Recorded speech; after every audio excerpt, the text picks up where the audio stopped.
Engage donc dès cette rentrée un choc des savoirs qui se déclinera à chaque niveau de la scolarité. Pour la maternelle, nous poursuivons nos efforts massifs que nous avons engagés depuis le début du quinquennat, avec des nouveautés dès cette année. Nous allons poursuivre et achever le dédoublement des classes en éducation prioritaire, notamment en grande section, d'ici à la rentrée 2024, et nous franchissons une étape majeure en cette rentrée. Cette année, 100% des classes de grande section CP et CE1 seront plafonnées à 24 élèves. Les classes surchargées dans ces niveaux, c'est terminé.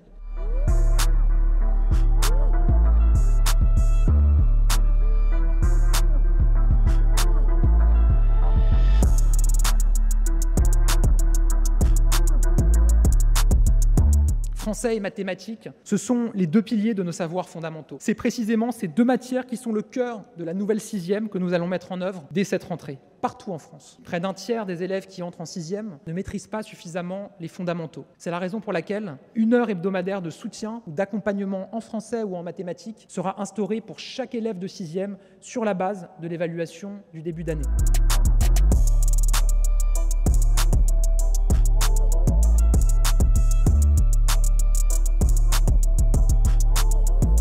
Notre école est testée continuellement, nous le savons. Ces derniers mois, nous le savons, les atteintes à la laïcité se sont considérablement accrues, avec notamment le port de tenues religieuses comme les abayas ou les camis, qui ont fait leur apparition et se sont installés parfois dans certains établissements. La fermeté de la réponse de l'école est mise à l'épreuve par ces nouveaux phénomènes, face parfois aux coups de boutoir, aux attaques, aux tentatives de déstabilisation. Nous devons faire bloc et nous allons faire bloc. Faire bloc, c'est être clair. Et j'ai eu l'occasion de le dire, l'abaya n'a pas sa place dans nos écoles, pas plus que des signes religieux. C'est pour cela que nous formerons aux enjeux de laïcité 300 000 personnels par an d'ici à 2025 et que l'ensemble des 14 000 personnels de direction seront formés avant la fin de l'année.